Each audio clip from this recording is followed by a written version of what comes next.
Thokozani sanibonani dumelang absheni and lo Inyanga YoMpedi Mkhulu Hoti ngisegoli Johannesburg CBD ila kona ngisiza abantu khona ila ngivula into zabantu khona ila futhi ngithakatha abantu khona. Uma ufuna ukuthi umuntu akuhlukumeze emsebenzini anginasikhathi nginomuthi okumshaya. Lo muthi lo ngiyawuthatha ngimshaye ukuthi lo muntu loyo njengoba afuna ukuthi kudliwe umsebenzi wakho kumele ukuthi kudliwe owakhe umsebenzi. Mina ngisinyanga le efikidlala nomuntu kubeke ukuthi ngathi angazi into engiyenzayo. Mina ngiyinyanga ephatha imithi emihle futhi ngiyinyanga ephatha imithi emibi. Mina imithi emibi ngiyayiphatha nomuthi omubi ngikwazi ukusuyela la ngigibele iflight ngulande mina eGhana. Nje umuthi omubi ngalande muthi wani. There is a guy of which wafika kimi ezosebenza mefika wathi kimi Mkhulu ngiphethe imali 3 bank ngicela ukufaka imali manje ngicela ukwenzani Mkhulu nani. Okay fine. Ngoba hlezi ngisebenza abantu vele ngiyabavumela ukuthi babhadale via EFT. Ngamvumela umuntu. Mangiqeda ukuvumela umuntu, hayibo. Imali yomuntu ayingeni that day, the second day, the third day, even the fifth day. Imali yomuntu ayingeni. Kwaphela something like 2 weeks. Ngathi kuye watsiba king. Njengoba imali yakho ithathe 2 weeks ingangeni. I'll give you till the end of this month because I can see ukuthi mhlambe kunama hiccups onawo. Ubungazenzi by the time ubuze kumina ukuze wenze lento yenzile. Wathi kimi no Mkhulu uzoyithumela bengazi ukuthi wenza ukusa ngithi but because of njengoba ungibona ngumuntu olungile mina ngilungile nginjalo. Mara ungangiyenzeli isiphithiphithi because of you will face my rod ngempela. Fine. Lo bhuti lo angayithumela imali. Kwaphela inyanga. Kwaphela 2 months. Ngamfonela athukana uthi methukana ngathi kuya don't call clients for money. Ungene in my secret room. You saw my secret. Afterwards ngusebenzile.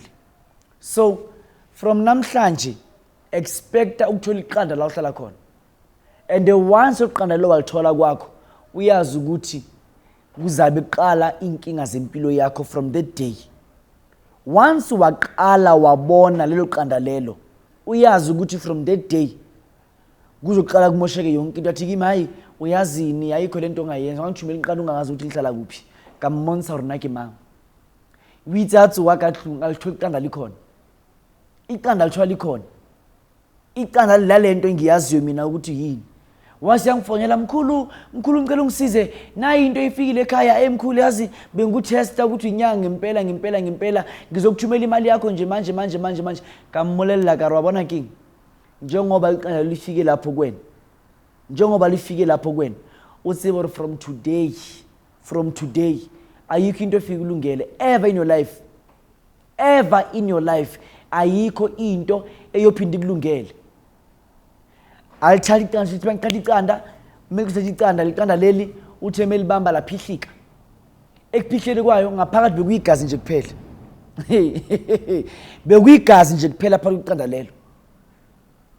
Bekuyigazi nje kuphela. Afona futhi Mkhulu hey iqanda liphihlekile nani bengicela Mkhulu ngisize karo wabona uma ufuna ngusisi. Rightly by today you'll make sure ukuthi uthumela imali engange 300,000. Uma ungenayo wobona ukuthi uyangaphi. Uthi esangena gijimela komunye umprofeti okade khona ngalapho kule ndawo yangakubo uma efika ngalapho wathi umprofeti ngicela nje usangene esangweni ubuyele emuva. Ngoba lokho ze ngakho la nami anginamandla ukuthi uzokwenzela ini ngakho. Anginamandla ukuthi nami ngizokwenzela ini ngakho ngoba kuyenziwe yiwena. Wena ngokwakho zenzile. Ngikhuluma nawe njengamanje mntaka baba angifuni ukukhuluma into eyiningi kodwa ngimshayile. That's all I can say.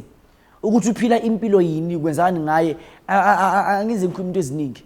So uma umuntu uthanda ukuthi ubufuna ukubona miyala kumina uzobona. Nayibila ke sinyi nakho ngixobonza. Khona esinyi isoyo seZimbabwe esisile kanje. AmaZimbabwe mina abantu bami they respect me. Futhi ngisebenza nabo kahle. But sikhona esinye nje esinyisiweyo seZimbabwe nje esasingitesta. Ngasithuma ama cameras. Futhi awasifaka ama cameras for abantu bakaNkulunkulu kwenye branch lenkonzo. Since umuntu anyamala ngemala ama camera. Ngambonisa. Kamonza hore nna ke mang. uhamba ekhuluma ngama-camera yonke indawo la hamba khona ukhuluma nje ngama-camera. So iwona msebenzi wami la e-131 Master Street Johannesburg CBD nasesigodlweni sami esekhaya ngiphatha imithi yokuphilisa nemithi yokulimaza nemithi yokugadla. So ngamanye amagama okhululeke uma ufuna umuthi wokuthi umuntu aphume emsebenzini ayeke ukuhlukumeza ngizokunika. Unendoda ofuthi yakudina ufuna ukudila ngayo ngizokunika. Unomuntu ofuthi yakuhluphekisa awuyazi ukuthi kwenze njani ngayo ngizokunika umuthi. Unomakhelwane ofuthi usuzwile ngayo uhlale ekuthuka uhlale kubelesela unomfazi ofuthi umfazi wakhona umfaka isikole namhlanje usekudivorce ngizokunika umuthi. Ungahlupheki inkhona ngizokunika umuthi. Umfazi wakho wamthola kungasinix abanye benu wamthola kuumuntu othengisa umzimba la e-Oxford Street Johannesburg. Umuntu nje kuyi-Oxford Street adula fela karabu febe. Wamgeza umuntu wamsiza umuntu wamshintsha. Today umuntu sekathi mina ngisakufuni usefuna abanye abantu. Mamela ngwaneso ngizokunika umuthi.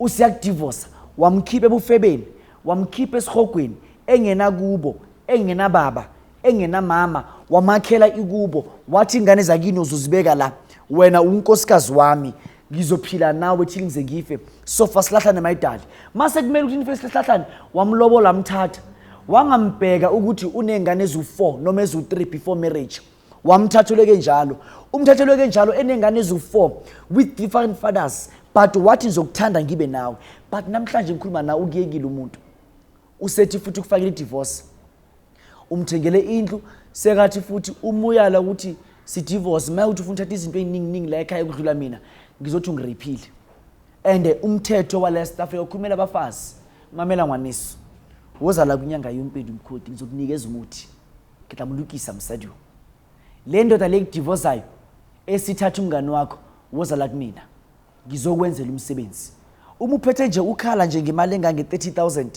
ngikwenzela umsebenzi umuthi Mkhulu anginamali ngiphethe 30,000 noma 25,000 I'll do something enkulu for wena nginike nje 3 days ngizokwenza into enkulu mina Mkhulu Hoti ngineyinkinga emsebenzini ngithathele isikhundla ngiphathele imali engange 15,000 uzela kumina ngizokubuyisela isikhundla sakho emuva akina nako na machila inyanga YoMpedi na kiberekele madekere nna kinobereka mushumo lona wa bona gore mushumo wa gona ke mushumo wa unyakagala lwena wa nokwa gore motho ga nnete ke ngaka maleba na ke ataka mo gore ke tlo bereka ntho se balege ge ke tswa mo ke a gae ke a go tja dipheko tja go phila dipheko tse strong angina sikase ukudlala mina angilaphi abantu njengamazulu ngilapha umuntu ngomuthi omhlophe bonke abantu yagula wenza ini lapha abantu ngomuthi omhlophe mina ngiphatha imithi so namhlanje mntaka baba ngiyakubulisa inyanga YoMpedi Mkhulu Hoti ngisekoli Johannesburg CBD ungathi Mkhulu kangathi ubukhali angikho ubukhali mntanami ngiyinyanga lento ayivulekile abanye abantu kuyimanje uze umuntu athi Mkhulu waye ungathola iglass for ukuphuza le fruit tree ngithola iglass for ini kusemhlabeni la akana kwa iglass kubi usalinda ama glass ngonyiwe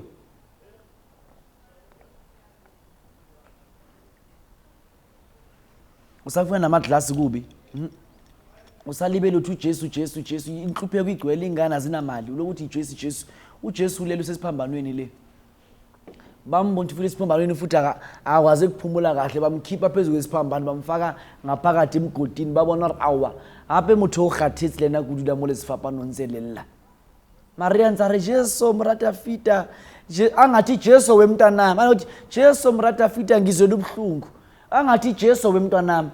Some other things man they are so controversial asihlangani man I understand into egcwele inkindawo but ziya contradictor like seriously umuntu uzele ingane but lokuthi Jesu mntaka David but uyazi kahle ukuthi azange la no David azalinto zedinkolo diyamakatsa mara nithi ke hore bophilong you can never uthumela uJesu mina ngikhuluma nabantu of which they want to be millionaires people of which they want to run serious empires emhlabeni. You can never say ukuthi namanje usamela uJesu wababhala. Itopic yami namhlanje ngizokhuluma ngesiphandla. Isiphandla samadlozi. Inyanga YoMpedi Mkhulu Hoti siyabona ukuthi ufake into sasikhumbanyana into sasiphandlanyana kanti lesakho Mkhulu isiphandle esinjani esinoboyo obungaka athi umunye umuntu obhedayo silathi isiphandle esinjani esinamashishi angaka akusamashishi la uboya mamela ngwanesu uma sikhuluma ngesiphandla I want to teach you something today abantu abaningi understand they say ukuthi isiphandla yinto efakwa amazulu nje kuphela isiphandla yinto esebenziswa abantu of which they are from KZN abantu of which not Eastern Cape per se now Eastern Cape some of the pastors Eastern Cape kodwa kakhulu kwaBhaca and kwaBhaca mina I cannot say ukuthi is Eastern Cape because of umuya kwaBhaca you drive via Pietermaritzburg eBhaceni umuya khona labantu baseBhaca bonke amazulu bazibiza njengamabhaca ngoba lahlekile ibona abantu ekumele sibakhulekele kahle ukuthi bakwazi ukuthi bayongena emadluzini abo uloku uyashona kulokuthi uyibhacani ngoba umzulu ngoba nje umzulu mina la ngizokutshela amaqiniso ulokuthi uyibhacalana mina ndiribhaqa bakhuluma kanjalo awuyazi ukuthi lento bayikhuluma isiXhosa noma isindrebele noma isini bathi ndibhaqa mna hebathamudimi hayi ndiyabonga ntwana ngomsebenzi lo wenzileko hebathamudimi bathi ababuya mbona ba so abantu of which basemabhacweni bona they say they are amabhaca but these people are Zulus so most people they say Isiphandla esamaZulu and some parts of the Xhosa nation people of which basebenzisa then wena Inyanga YoMpedi uthini mina ngithi no Isiphandla esabo bonke abantu of which they are under the Nguni tribe ngikhuluma ngomSuthu Motswana Mopedi Molobedu whoever umuntu omnyama une right ukufaka Isiphandla Mkhulu kungani usho kanjalo ngisho kanje ngoba Isiphandla uma ngagijima into yokuthi Isiphandla saqala kuphi abantu abakudala okhokho bethu boramaru bomatsubane boramalobela ngikuba ngabantu bakithi phela mina bohoti kasebele bebengayigcoki impahla nje kanje yabona kanti bengayifaki impahla ebiza o 15,000 or 10,000 you understand amos bebengayifaki impahla edura njengalezi but bebefaka ikhumba then ikhumba by those days bezine value ngokwahlukahlukana kwaso uma uthola isikhumba esiso ubukhipha imali engaka ekade khona by those days then isikhumba ebantwini of which were there by the time bekwenzakala ini laba bantu laba they had a connection namadluzu wabo through ikhumba lezi abayifakayo then emva kwalokho the question is ngekhathi zakudala before the arrival of white people in colonialism and people of which bafike missionaries of which came by then during 15 something bekungena impahla abantu befaka ikhumba bekwamazulu kuphela na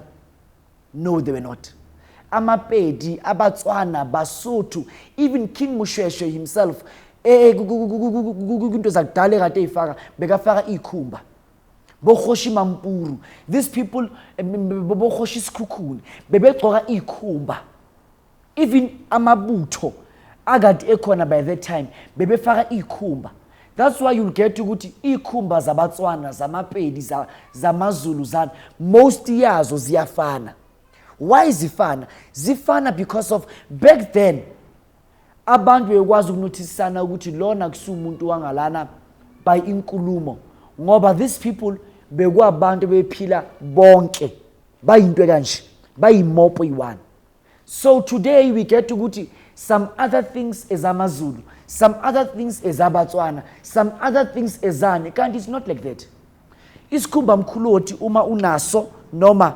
Isiphandla le topic yesiphandla kunomuntu of which have been commenting for a very long time ecela ethi Mkhulu benqela ukukhuluma ngesiphandla ngoba as understand the meaning yesiphandla kumuntu Isiphandla it's a way of having communication noma a way of connecting with your ancestors Isiphandla it's a way of connecting with your spiritual beings noma your ancestors beings or anyhow you can put it your spiritual beings ukuthi ukwazi ukuthi ukhulume nabo ube ne connection nabo you need ukuthi ube nesiphandla ingakho isiphandla you cannot just uthole iskapu la estradini silele noma inkomo noma imbuzi bese uthatha isikhumba sakho usifaka kuwe qha. Isiphandla uma usifaka uhlaba imbuzi noma kuhlatshwe inkomo, then emva kalokho lo msebenzi lo wokuqele dlozini wokuthi ngicela kube kanje nakanje nakanje nakanje nakanje nakanje nakanje nakanje nakanje nakanje phezu komsebenzi lo siwenzile. Ngicela kube kanje nakanje nakanje nakanje nakanje ngami emsebenzini kulunge kukhanye. Then afterwards uthatha ini, uthatha isiphandla usifaka kuwena esandleni. Muqeda ukufaka isiphandla kuwena esandleni, wenzela ukuthi amadlozi akini akwazi ukukhuluma nawe, amadlozi akini akwazi ukulungisa impilo yakho, amadlozi akini akwazi ukuvakashela, amadlozi akini akwazi ukutshela indaba, amadlozi akini akwazi ukuhlangana nawe. Isiphandla it's something of which you cannot cut isiphandla. Awukwazi ukukhatha isiphandla, awukwazi ukukhipha isiphandla. Isiphandla kuwe it's something of which kumele ukuthi iziphelele ngokwayo. So you'll get ukuthi abantu abaningi befaka iphandla nowadays. Isiphandla it's more like a fashion. Ufaka isiphandla la, ufaka isiphandla le. I'm sure nasekhanda bakhona basifaka nje asibaboni. So isiphandla into ekumele ukuthi uma umuntu uyisebenzisa noma unayo uzidle ngaso ukuthi lesi siphandla lesi sizokuphakamisa, sizovula into zakho. Kunabantu of which beza la ekhaya ngibaphakamisela inzuzo, manje baphakamisela inzuza. Inzuza lifuna isiphandla ngoba inzuza umuntu wasemanzini. Uma ngiphakamisela umuntu inzuza, kumele ukuthi mefike ekhaya ayenze umsebenzi afake isiphandla. Isiphandla it's something, it's a symbol of power and symbol of acquiring and symbol of conquering. So you have acquired lento le uyifunayo. There is something of which you acquire what lo uyifunayo, then afterwards you have conquered. Manje there are people of which aba understand ukuthi why some other things kumele sizenze masabantu. Uthola ukuthi umuntu isango, umuntu inyanga, uma umuntu khona umbuza ngesiphandla akasazi futhi akazi ukuthi yini, ukutshela ukuthi into zamaZulu. Thina siyakubuka sithi maye sithi lo, oh maye lo kusasemanzi phansi kuye lo, kusasemanzi phansi lo. Because of uma uqala ubuza inyanga ukuthi isiphandla isani, kumele ukuthi inyanga ikutshela indaba ukuthi isiphandla sibe khona ngoba abantu bakudala befaka bebe connect namadlozi wabo through impahla zezikhumba. So thina ngoba we cannot wear impahla zezikhumba, we connect nabantu abadala through iphandla zethu esifaka ezandleni, esifaka ezandleni. Manje ungangimind mntana mina ngesiphandla esi-stylish, mina izinto zami kumele ihlale njalo njalo kuyizinto ezinjani ezi-stylish because of ngumkhulu bey, ngumkhulu wamanje, ngumkhulu khuluzi. Uyabona, angisumkhulu yabadala la kumele ukuthi ufake isiphandla senkomo esikusika nayo yonke indawo, ngifaka izinto ezi-stylish. So ungamangali mntakababa, kodwa mase senza imisebenzi sifaka iphandla impela. Then isiphandla uma usifaka siyaphahlelwa bese ufaka isiphandla. So today I am teaching you ukuthi isiphandla umutswana, umupedi, umutebele, umushiyangane, umzulu, umanga uyasidinga isiphandla. Nomunye umuntu umzulu, hayi mina ngifaka iphandla mfowethu. Uthi kungani athi hayi mfowethu usiko lethu lelo mfowethu. Akazi nokuthi wayesifakile isiphandla. Umuntu ukwazi ukuthi efaka isiphandla eshaya umuntu ngeencindi. Eshaya umuntu ngeencindi. There are other things of which umuyifakile you cannot even alter a word ethukayo. You cannot even alter a word yento ezimbi. Uma uzifakile you cannot even ubulale. But utholakala ukuthi umuntu uyinzule yomuntu, makuyinzule yomuntu ushaya abantu, ubulala abantu, ulwa nabantu, wenza imihlola, ubulala umuntu ufaka iphandla. Benenze umsebenzi la ekhaya ngeweekend, ufaka iphandla nakusasa, meqedwe uyahamba uyokwenza ubunkabi bakhe, udubula abantu. Kusasa abantu baphela nyala ekhaya. Nibuza ukuthi kanti la ekhaya kwaMdlalose, la ekhaya kwaGumede, la ekhaya kwaZulu, la ekhaya kwaKhumalo, kanti lento lengaka. Kanti ayijwalo ntweyo. Taba yihore umuntu wawona efaka isiphandla sala ekhaya kwakwenze njani.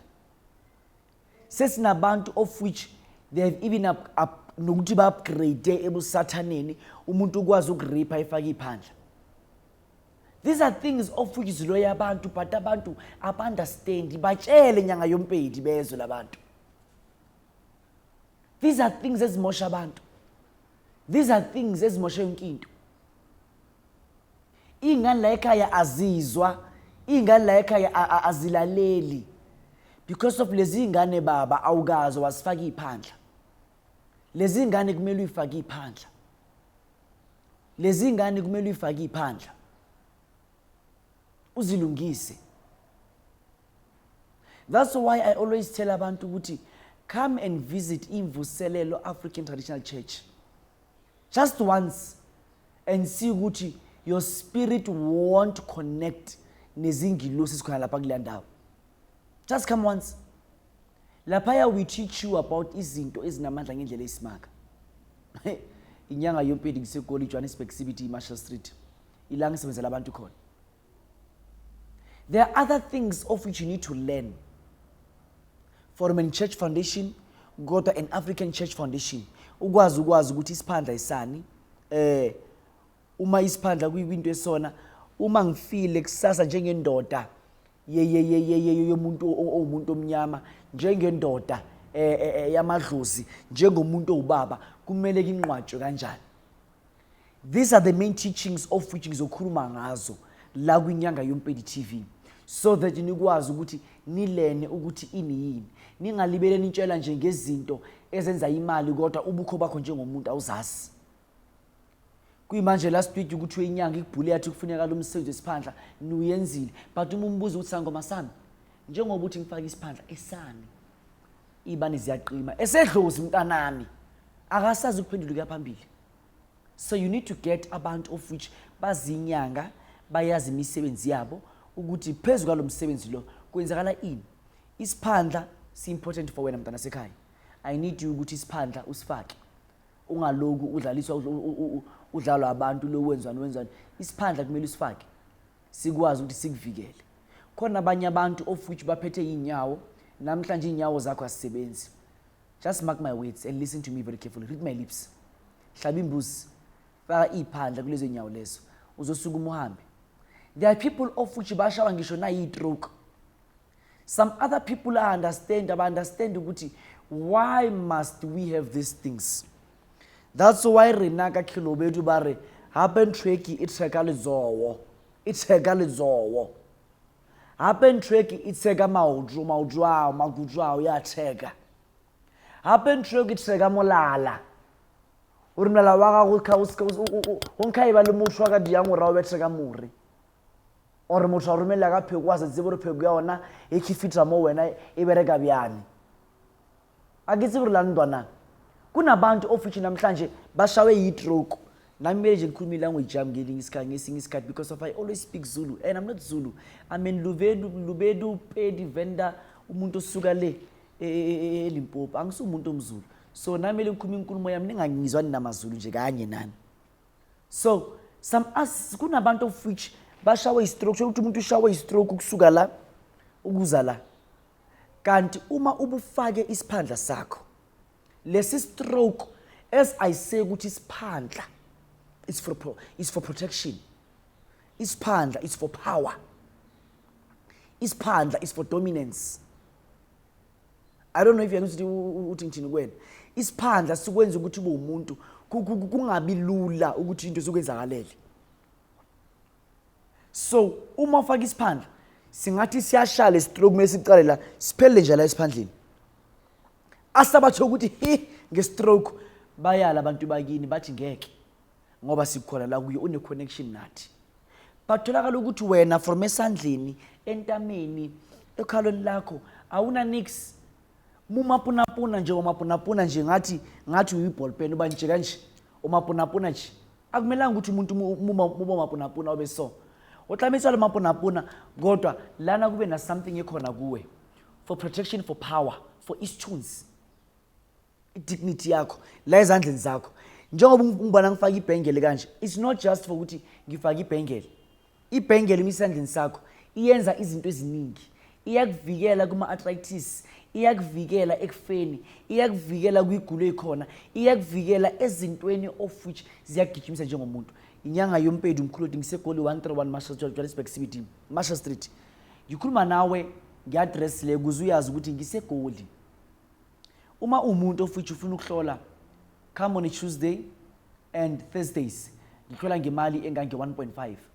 Then uma umuntu udinga i-gambling horn, i-gambling horn ibiza imali engange 3.5. Wozothola i-gambling horn yakho konke kukwazi ukukhanya. Sibonga imisebenzi emihle eyenza Inyanga YoMpedi Mkhulu Hoti. Ngibongela idlozi lami elapha abantu abangaka. Elapha ngisho nabantu ubone ukuthi la akunampilo impela. Siyabonga bakwethu, Nkosi ibusise, makhosi.